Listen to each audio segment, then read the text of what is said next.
Okay, so let's maybe jump into a bit of the numbers for the listeners then. Okay, so now that we know roughly where TSMC stands and what it does, I'll just be upfront. Just now as we were saying some stuff, I was nodding, but actually it just flew past my head as well. But Dear. Yeah, no problem, because I'm not the most educated in this space, right? So, Okay. but hopefully that, I think as we go in deeper in the numbers, I can probably backtrack into a little bit of the other players in supply chain, which I will go into because one question I want to ask more later on is about the vertical integration. Is there a rationale that some of these players don't come and do it themselves and stuff like that? So we'll go into that later. But let's talk about the financials. So yeah, roughly what's the numbers? What's the growth like? What's the margins like? Yeah, let me just plug the numbers out Sure, from my no phone. problem. Okay, yeah. so I mean, you see the revenues, right, Yeah. for TSMC. I mean, they have been doing about $2 trillion of revenue. I think that's over the last 12 months. They've been doing, gross profit margins about 50 to 60%. Yes, the gross profit margin is amazing. So it's Okay. phenomenal, right? I mean, Max, you know that semiconductor is a highly competitive industry. It is. Highly fragmented. And Yeah. to talk about 50 to 60% gross profit margin is Yeah. really unheard of, compared to all its other peers. Yeah. Right? So that's where it stands in terms of the numbers. Also, what I look at is what I call the ROE, the return on equity. So that's something which I tend to pay attention to. And surprisingly, right, for TSMC, they have roughly about 20% of ROE Okay. over the last 15 to 20 years. I mean, if you talk about the numbers, these numbers might not make sense, but return on equity means that, for every dollar I put in, As a shareholder, yeah. I actually get back some form of returns, right? And the higher the returns, the better for me. So it's a lot like a rocket fuel in that sense for ROE for any companies. Yep. And I want the number to be as high as possible. Typically, average companies in the US, for example, Yep. is roughly about 10 to 15%. Yeah, 10 or 15, yes. But TSMC, you are getting about 20%. So for every dollar you put in, you get back 20 cents as a shareholder. And it's stable across the years because some companies the ROEs tend to fluctuate. Yeah, right? that's the It's thing. stable. Yeah. Okay, so I think let's go a bit deeper for them. 50%, 60% gross margins is already like, okay, oh my goodness. Let's talk a bit Oh my about the goodness, yeah, operating that's margin. So operating margin, you recall, right? Or for the users or for the listeners, it's actually about 40-ish%. Am I right? Like operating margin. Okay, here's my question. That is like the operating margin for a tech company or a software company Yeah. that whose main costs, like cost of goods sold or cost of service, is just like the data center and everything. But TSMC has factories and stuff. How do they get these kinds of sick margins of 40%? It's like a operating margin of like a Meta.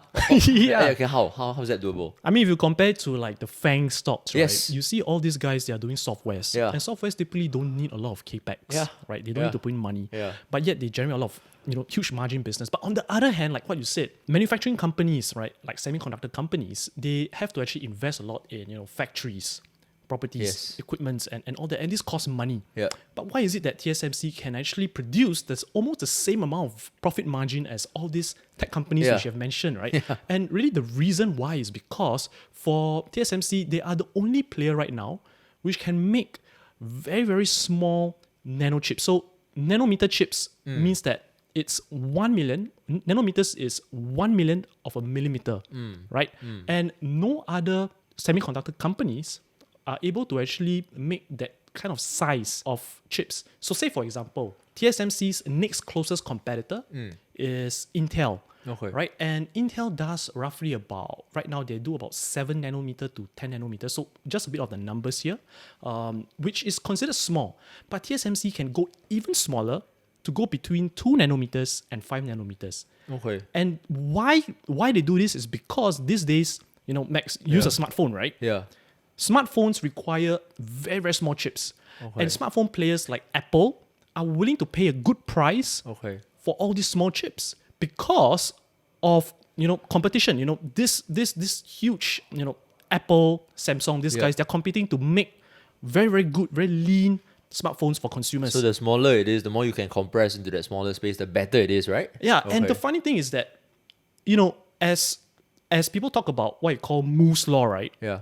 Technology gets cheaper and Yes. cheaper over the years. Exponentially, yes. But TSMC goes the other way because as they make smaller and smaller chips, they are the only players which can squeeze a huge amount of data in that small little transistor, and no one else can do it. Okay. And they can take this technology, right, and they can walk up to Apple and knock on Apple's door and say, "Hey, I'm the only guy who can make the chips for your smartphones." Okay. And these smartphones are, your very, very expensive premium smartphones. And I'm the only player who can do that. No one else can do it. So are you saying that actually the margins come about because of their pricing power? Exactly. Pricing power. Okay. And this pricing power, what goes behind the pricing power is that they are the only players who can do that. Okay. And why they can do it for TSMC is because they are the only foundries or fabrication companies which only focus on making chips. That's it. So they don't even bother about designing, say for example, Okay. the huge chip which you see or the huge circuit board which you see in Apple phones. Yes. They don't even design it. They're this closest competitor, like Intel and Samsung. Yeah. They have their own fabrication facilities like TSMC, but at the same time, Samsung and Intel also design their own electronic devices, their own electronic products. So the capital which Samsung and Intel has is split between making chips and making their own electronic devices compared to TSMC where they only make chips. Okay, so it's just a pure play, Exactly. investing, we call it a pure play kind of thing. Understood. Well, I love it. That is very, very detailed. So I'm just going to go off tangent a little bit here then. Go ahead, Why not these players come and try and eat TSMC's lunch then? I mean, these are also well-funded, capitalized players. They're not like a nobody in the industry. Why not just also so TSMC is focusing there. Why not let's also focus and try and actually reduce the size of the chips to be more competitive? I mean, I'm thinking simple here, but why not? Yeah, I mean, that's a very good point, Max. And I mean, for me, when I write my own blog, I always talk about, focusing, on just one thing. Like for me, I write about stocks. Yeah. I don't really write about other things like gold, silver, Okay. or commodities. Okay. Right? TSMC also adopts that same principle where they only focus on one thing. Whereas for other players, they have a more diversified business segments, right? They do just chips. They don't just do chips. They do what you call your electronic devices. They can do it, but it's very difficult for big conglomerates, like Intel and Samsung to shift, to just say, okay, guys, I'm not going to sell any more Samsung phones. I'm just going to focus on making chips. Okay. And it's very difficult to do it. Number one is the inertia. Number two, you can't just say, okay, I'm going to stop making consumer electronics today and I just focus on making the smallest chips and I compete with TSMC, because you still need time to set up, your factories, you set up the belts, hire, experts, technical expertise, and you need time to do your research and development. So TSMC is what I call, they are sort of forcing the curve to move faster than everyone else. And because they are always one step ahead of everyone else, it's very difficult for other players to sort of catch up. That's why, if you see like the Chinese players, things like SMIC, for example, they try to build, very small nanometer chips as well. They want to compete, but they find it very difficult. They find it's a huge struggle because, number one, they may have capital. I mean, China, it's one of the, in terms of the banks, they're one of the biggest banks.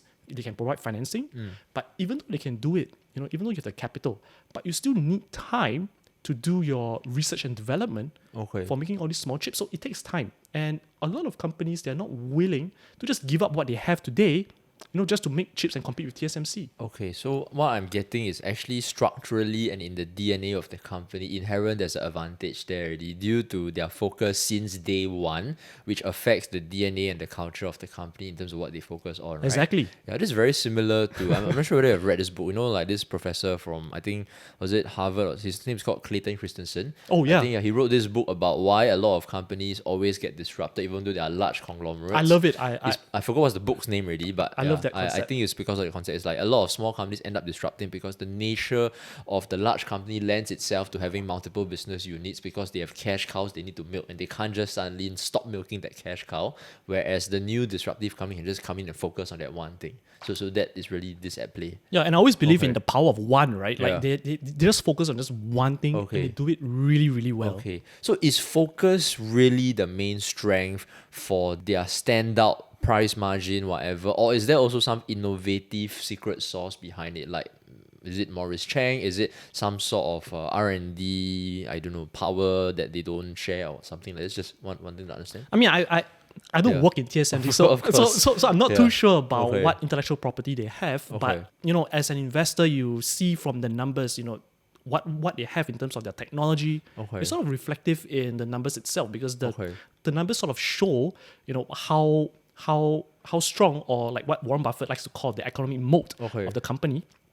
it shows the strength of what they have, and you can see through the numbers, right? I mean, if you can see how their ROE is like, their margins are like, it's reflective of the intellectual property which they have, right? I mean, it's not going to be a secret if I would know all this. Of course. So you're saying their next closest competitor is actually Intel, is it? Do you say Intel just now? Or so it's Intel, yeah. The next closest competitor, which also does fabrications what they do, of this At the foundry chips level. at the foundry level, is Intel and Samsung. Okay. But both of this, they are sort of very far away from the competition. So what do I mean by this? TSMC takes up at least half of the market share of making, small nanometer chips. And the other half of the market share is dominated by, Samsung and Intel. Don't forget, Intel is also a customer of TSMC. Okay. How does that work? Yeah. So Intel, because they also make their own processors and they need also very small chips. But because they cannot do it, that's why they outsource it to TSMC. Okay. Interesting. So they actually have dual roles in the supply chain for Intel as well. Exactly. Whereas TSMC really is just supplying these things. Yeah. And on top of that, if you see, so that's the market share of the small nanometer chips. Now, if we go even deeper, into even smaller nanometer chips, which I'm talking about your 2 to 5 nanometer, TSMC takes up more than 90% of the market share. So virtually no one is, playing in that space. 90% of the market Yeah, share. you can say they basically dominate the entire market. These 2 nanometer chips are used for what kinds of devices so that I can roughly put things into context? Like what are they used Yeah, for? I mean, it's as simple as your smartphones. Your smartphones, right? okay. So when, Okay. as a lot of these consumer electronic makers, right, like your Apple, for example, Yeah. when they want to come up with new iPhones, Yeah. they want to come up with sharper camera features, for example, Okay. or they want to come up with like foldable phones, right? Yeah. You need to have very, very small chips in order to complement the aesthetics Yes. or the physical hardware of.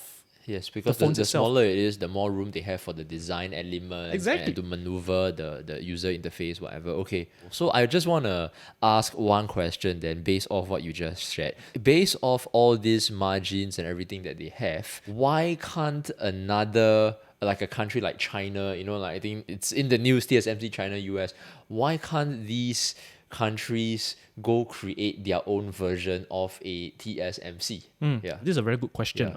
You see, from where TSMC started, right, 1987, it took them, roughly about 20 to 25 years just to achieve to where they are today. Yeah. So time is one factor, and the other one, like I've mentioned earlier, Max, is the amount of technical expertise which they have. Right? If you can see that China has always been trying to compete with TSMC because they also want to have that sort of independence. Yes. Yeah. I mean, if you look at how the US-China tension with the whole political standpoint, Yeah. China knows that they have to, at some point, build their own chips, their own facilities. Yeah. But the problem here is that, they cannot find people, right? They do not have that kind of expertise Okay. to hire people. They have to actually go overseas to get all these experts to come in. So China places can't like- find people. Yeah, you can't That's find- surprising. Okay. So Okay.